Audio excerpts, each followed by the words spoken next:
பெண்களுக்கு மறுபிறவிங்கிறது தலைப்பிரசவங்க. தலைப்பிரசவம் எனக்கு அது நிஜமாவே தலைப்பிரசவம் ஆயிடுச்சுங்கய்யா. சரிங்க. எப்படி தெரியுங்களா? அதாவது தாய்மை அடைஞ்ச எல்லா பெண்களுமே 10 மாசம் தொட்டு தொட்டு தடவி நிறைய கற்பனைகளோடு வளர்த்துட்டு இருப்பாங்க. நானும் அதே மாதிரி தாங்க 10 மாசமும் ரொம்ப கற்பனைகளையும் கனவுகளையும் வளர்த்துக்கிட்டு இருந்தேங்கய்யா. ஆனால் பிறக்கிறதுக்கு சில மணி நேரத்துக்கு முன்னாடி என் வயிற்றுல இருந்த குழந்தை இறந்து போச்சுங்கய்யா. என் சொந்தக்காரங்க எல்லாருமே ஆஸ்பத்திரி வாசலில் உட்காந்துட்டு இருக்காருங்கய்யா. எல்லாருமே வந்துட்டாங்க. அவங்க எனக்காக பிரார்த்தனை பண்ணிட்டு இருக்காங்க. 3 நாள் ஆச்சு, குழந்தை தான் இறந்து போச்சு, பிள்ளைக்கு ஒன்றும் ஆகிடக்கூடாது அப்படின்னு சொல்லி எனக்காக பிரார்த்தனை பண்ணிட்டு இருக்காங்க. அவங்க பிரார்த்தனை பழிச்சதுங்கய்யா. கடைசி 10வது நிமிஷம் எனக்கு குழந்தை பிறந்ததுங்கய்யா. அதாவது ரோஜா பூ மாதிரி 4 கிலோ இடையில ஒரு குழந்தைய எடுத்து என் மடியில் போட்டாங்க. போட்டுட்டு அதுகிட்ட ஒரு வரம் கேட்க சொன்னாங்கய்யா. என் கருவறையே உனக்கு கல்லறையாய் போனதடி கண்ணே, 10 மாதங்கள் உன்னை வயிற்றுக்குள் வளர்க்க மட்டும்தான் வரமளித்தாயோ. நீ பிறந்தவுடன் என் மார்பில் சுரந்த அமுதப்பாலை அருந்துவதற்கு நீ இல்லையடி கண்ணே. வெற்று தொட்டிலும் வீணாய் போன சட்டையும் விட்டு விட்டு போன என்னை ஞாபகப்படுத்துகிறதுடி கண்ணே. இன்னொரு பிறவி உனக்கு இருக்குமானால் என் கர்ப்பத்தில் நீயே குடிப்புகுவாய் அப்படின்னு அந்த குழந்தையை பார்த்து நான் வரங்கேட்டேங்க.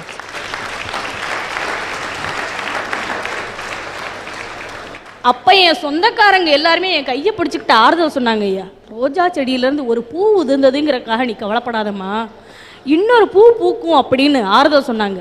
அந்த வார்த்தை பழிச்சதுங்க ஐயா. எனக்கு இன்னைக்கு ராஜா மாதிரி 2 சிங்கக்குட்டிங்க பிறந்திருக்காங்க. 2 சிங்கக்குட்டிங்க பிறந்திருக்காங்க ஐயா. இந்த நேரத்தில் கூட என் சொந்தங்களை பற்றியெல்லாம் நான் இந்த அரட்டையரங்கத்தில் பேச வந்திருக்கேன். என் குழந்தைய என் கணவர் கையில் வச்சுக்கிட்டு வெளியில் நின்றுட்டு இருக்காரு. இங்கே கை கொடுக்குதுங்க ஐயா கணவருங்கிற உறவு. மனுஷனாக பிறந்த ஒவ்வொருத்தரும் எல்லாரும் ஒன்று மண்ணா இருந்து ஒத்தாசை செய்யணுங்கய்யா. அதுதாங்க மனுஷனுக்கும் மிருகத்துக்கும் உள்ள வித்தியாசமே. இந்த பிறவியில் அண்ணன் தம்பி அக்கா தங்கச்சின்னு கூட பிறந்துட்டோம். இனி எந்த பிறவியில் இப்படி பிறப்போம்னு சொல்ல முடியாதுங்கய்யா. உறவுகளை கொச்சைப்படுத்தி பேசக்கூடிய மனிதர்களுக்கு மத்தியில் உங்களுடைய இந்த அம்மாவுடைய கதையை கேட்கும்போது 10 மாதம் தான் வயிற்றில் சுமந்த அந்த குழந்தை இறந்து பிறந்த உடனே அந்த பாதிப்பில் கூட என்னுடைய கருவறையே உனக்கு கல்லறையானதா, அது வரியா இல்லை இதயம் பற்ற வழியா? என் வழிதாங்க ஐயா.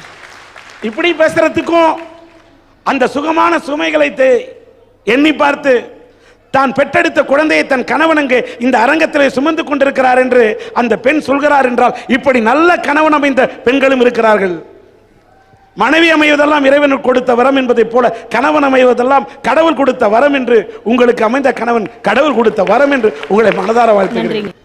12 வயசு பருவம் என்ன பருவங்க ஐயா? இளமை பருவம். இளமை பருவம் எப்படிங்க ஐயா சொல்றது? பள்ளி பருவம் வேணா சொல்லலாம். பள்ளி பருவம். அந்த பையனுக்கு 12 வயசு இருக்கும்போது அவங்க அப்பா ஒரு பஸ் ஆக்சிடென்ட்ல தன் வேலையை இழந்துடுறார். அன்னைக்கு அந்த தாய் நினைச்சது, வீட்டில் சம்பாதிக்கக்கூடிய ஒரே ஒரு ஆள் பஸ்ஸில் ஆக்சிடென்ட் ஆகிட்டாரு, இனி இந்த குழந்தைகளை வச்சு நம்ம எப்படி காப்பாற்ற போகிறோம், குடும்பத்தோட தற்கொலை பண்ணிக்கலாமான்னு அந்த தாய் நினச்சிது. அப்போ உற்றார் உறவினர் சொந்த பந்த எல்லாம் சொல்லிச்சு, அடி போக்கத்தவளை, மணியாட்ட பையன் இருக்கிறான், இதுக்கு கீழே இன்னும் 4 குழந்தை இருக்குது, நீ பாட்டு ஏதாவது விஷத்தை குடிச்சு போயிட்டின்னு வச்சுக்க, இந்த குடும்பத்தை யாரடி பாப்பா, ஏதோ அறவயிரோ காவயிரோ கொடுத்து இந்த குழந்தைகளை காப்பாத்து. 1 வருஷம் 2 வருஷம் போச்சுன்னா திருப்பூர்ல ஆளுக்கு ஒரு வீதியில ஏதோ ஒரு வேலை செஞ்சு குடும்பத்தை கை தூக்கி நிறுத்திடுவாங்கன்னு அந்த உறவுகள் அந்த இடத்துல பக்குவப்பட்டது வச்சுங்க ஐயா. அப்ப அந்த பையன் நினைச்சா இந்த குடும்பத்தை நாம தூக்கி நிறுத்தோம்னு நினைச்சு கைத்தறி நெசவு வேலை செஞ்சான். அந்த 12 வயசுல துவக்கின கஷ்டம் 18 வயசுல இடுப்பில் வெறும் ஒரு துண்டை மட்டும் கற்றிக்கொண்டு கிளாஸ் வேலை செஞ்சான். கிளாஸ் தொழில் என்றால் மூட்டை தூக்குவதுங்க ஐயா. ஐயா, மூட்டை தூக்குறதுன்னா அது ஒரு இது. கோயம்புத்தூர் வீதியில மூட்டை தூக்குறது தெரியுங்களா? தோளில் கம்பி இரும்பை சுமப்பது. மனிதன் இரும்பை சுமக்கக்கூடிய கொடுமை இருக்குது பார்த்தீங்களா? அதுதான் எங்க ஐயா மிகப்பெரிய கொடுமை. அந்த தோளில் இரும்பு சுமையை சுமக்கும் போது அந்த பையன் என்ன நினைச்சான் தெரியுமா? அந்த உறவுகள் எல்லாம் அவனுக்கு சுமையா தெரியல, சுகமா தெரிஞ்சது. ஏன்னா இந்த உழைப்பில் வரக்கூடிய ஒவ்வொரு ரூபாயும் தங்கையின் திருமணத்திற்கும் தம்பியின் படிப்புக்கும் தாயிற்கும் தந்தைக்கும் வயிறார சாப்பாடு போடுகிறது என்று அந்த சுமையை கூட சுகமாக ஏற்றுக்கொண்டு கம்பியை சுமர்ந்த அந்த கிளாசு தொழிலாளி வேறு யாரும் இல்ல, இந்த மேடையில பேசிட்டு இருக்காருன்னு இந்த கவிநிலவன் தான். ஐயா, இவர் சொன்னப்ப எனக்கு ஒன்னே ஒண்ணுப்பட்டது. அவர் சொன்னது யாரோ என்று இல்லாமல் தன் வாழ்க்கையில் பட்ட அனுபவத்தை சொல்லுகிறார். வாழ்க்கையோட அனுபவம் மட்டும்தான் பாடம். வீடு உடைஞ்சதுன்னாரு, ஆனா அவரோட மனசு உடையல, அதனாலதான் நீங்க நின்றுட்டு இருக்காரு. இன்னொன்னு சொன்னாரு, அவர் மூட்டை சுமந்தேன் என்று சொன்னார். அவர் மூட்டையை சுமக்கவில்லை, தன் வீட்டை சுமந்திருக்கிறார். அதனால் தான் இன்றைக்கு வாழ்ந்து கொண்டிருக்கிறார். அந்த மூட்டையை கூட கம்பியாக சுமந்தேன் என்று சொன்னார். நான் அதை கம்பியாக பார்க்கவில்லை, உடன் பிறந்த தம்பியை சுமந்திருக்கிறார். எல்லாரும் பொண்ணு மாப்பிள்ளை எங்கெங்கய்யா பார்க்க போவாங்க?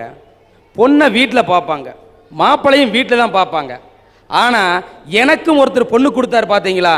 அவர் என்னை எங்கே வந்து பார்த்துட்டு பொண்ணு கொடுத்தாரு தெரியுமா? தோளில் கம்பியை செமந்துட்டு நான் லாரி ஏறிட்டு இருக்கும்போது என்னை வந்து பார்த்தாரு. எவ்வளவு சுமைகள் இருந்தாலும் பக்குவமாக வாழக்கூடிய மனிதன் இவ, கைவண்டி இழுத்தாவது தன் மகளை காப்பாற்றுவாள் என்று எனக்கு பெண்ணை கொடுத்தாருங்கய்யா. ஆனா பெண்ணை மட்டும் கொடுக்கல, எத்தனை நாளைக்கு தான் இந்த கவிநிலவா கம்பியவே சுமப்பான்னு சொல்லி ஒரு கடையும் ஆரம்பிச்சு எனக்கு கொடுத்தாரு. காலத்தின் சூழல், மீண்டும் அவனை துரத்தியது விதி. கடையில் ஏற்பட்ட நஷ்டம், அவனுக்கு 10 லட்சம் ரூபாய் இழப்பு ஏற்பட்டதுங்க ஐயா. 10 லட்சம் ரூபாய் இழப்புக்கு பின்னாடி அந்த கவிநிலவ கடையை பூட்டிட்டு வீட்டுக்குள்ள போய் முடங்கி மூளையில் சுருண்டு படுத்து கொண்டான். ஆனா அன்னைக்கு இவங்க சொன்ன மாதிரி மடியில கட்டின பூனையா என் மனைவி என்னை நினைக்கல. மனைவி சொன்னாங்க, ஏன் மனசுடைஞ்சு போயிருக்கிற? கடதான போச்சு, கைகால் இருக்குது, மீண்டும் கஷ்டப்பட்டு உழைச்சா வாழ்க்கையில முன்னேற முடியும். மனசை பக்குவப்படுத்தி 1 மாசத்துக்கு வீட்டில் அமைதியா இருங்க, நான் வேலைக்கு போய் வீட்டுக்கு சாப்பாடு போறேன்னு சொல்லி சொன்னாங்க.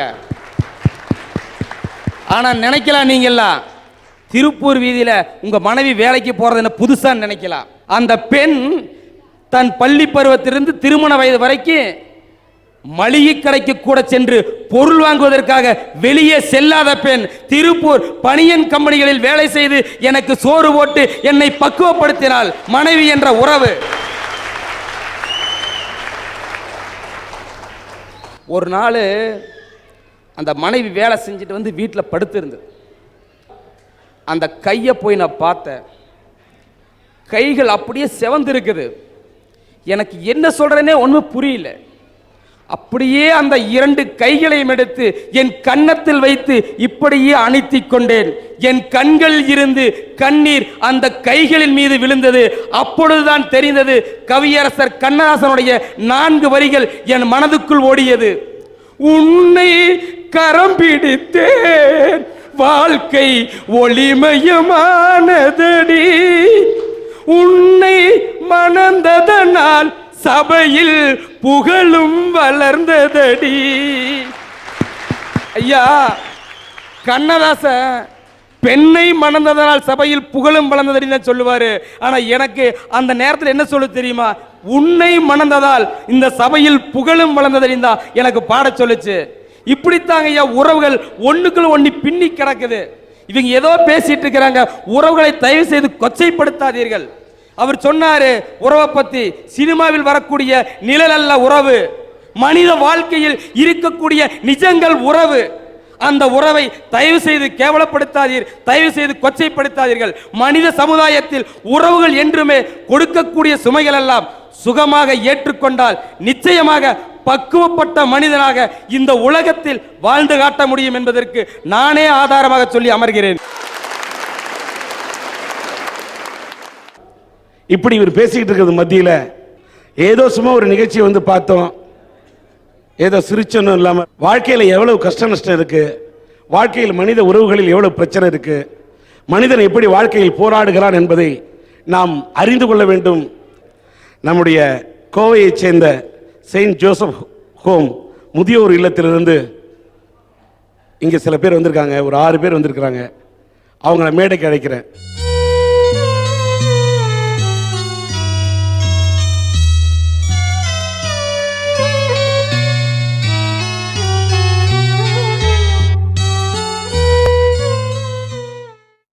இவங்களுக்கெல்லாம் எந்த உறவும், யாரும் இவர்களுக்கு உறவினர்கள் எல்லாம் கை கொடுக்கவில்லை, எல்லாரும் கைவிட்டாலும் இறைவன் கைவிடவில்லை என்று முதியோர் இல்லத்திலே இவர்கள் வாழ்ந்து கொண்டிருக்கிறார்கள்.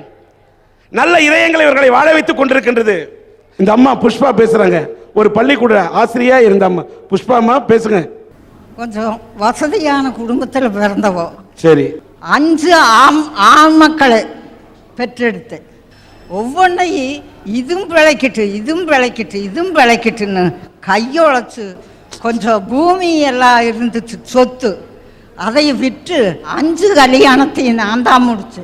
அந்த புள்ளை என்ன செய்யறா, என்னை பைத்தியகாரி ஆக்கிட்டா. ஒரு நாச்சிமுத்து என்ற இந்த பெரியவர் சொல்லுங்க, என்ன நினைக்கிறீங்க? மகன்கிட்ட போனங்க, மகன்கிட்ட கைமட்ட தென்னை மட்டாய் அந்த காம்பை வெட்டி அடிச்சான். என்னை அடிக்காதீடா, என்னால் தாங்க முடியாது, பெத்த கடனுக்கு இந்த அடி அடிக்கிறேன்னு சொன்ன பாவத்துக்கு 3000 கேட்டான். எங்கடா ஓடு பணத்துக்கு அப்படின்னு சொன்னதுக்கு நீ எங்கேயோ போய் தொலைடான்னு சொல்லி என்னை அறக்க மாட்டையில் அடித்து நாசம் பண்ணி முடிக்க விட்டான். கடவுளே ஆண்டவரே பார்க்கட்டு, எனக்கு எந்த இதுவும் இல்லை, துக்கத்தோடு நான் இருக்கேன்னு. இந்த ஆண்டவர் தான் நம்மளுக்கு சாப்பாடு கொடுத்துட்ருக்கிறாரு. மற்றவளை கடவுளை தான் நான் நம்பியிருக்கிறேனே தவிர யாரையும் நம்ம நம்ப கிடையாதுங்க. நான் மகன் கைவிட்டார் அழாதீங்க. மகன் உங்களை கைவிட்டாலும் நல்ல மனங்கள் உங்களை கைவிடாது. தென்னையை பத்தா இளநீர், புள்ளையை பத்தா கண்ணீர்னு ஒரு பாட்டு சிவாஜி பாடின பாட்டு இங்கே பாடினாங்க. அப்போ பாட்டை பாடின போது நமக்கு ரொம்ப அது கிண்டலா தெரிஞ்சுது, நையாண்டியா தெரிஞ்சுது. ஆனால் இப்படிப்பட்ட உள்ளங்களை பார்க்கும்போது உறவுகள் எல்லாம் இப்படியா என்று நம்மளை வெட்கப்பட வைக்கின்றது. இந்த நாட்டிலே இன்னும் ஏன் முதியோர் இல்லங்கள் இருந்து கொண்டிருக்கின்றன? பெற்றோர்களை உதறி தள்ளும் உள்ளங்கள் இருக்கின்ற காரணத்தால் தான் முதியோர் இல்லங்கள் இருக்கின்றன என்பதை இவர்களுடைய கூற்று நிரூபிக்கின்றது. இப்படிப்பட்ட உறவுகளும் பார்த்தீங்க.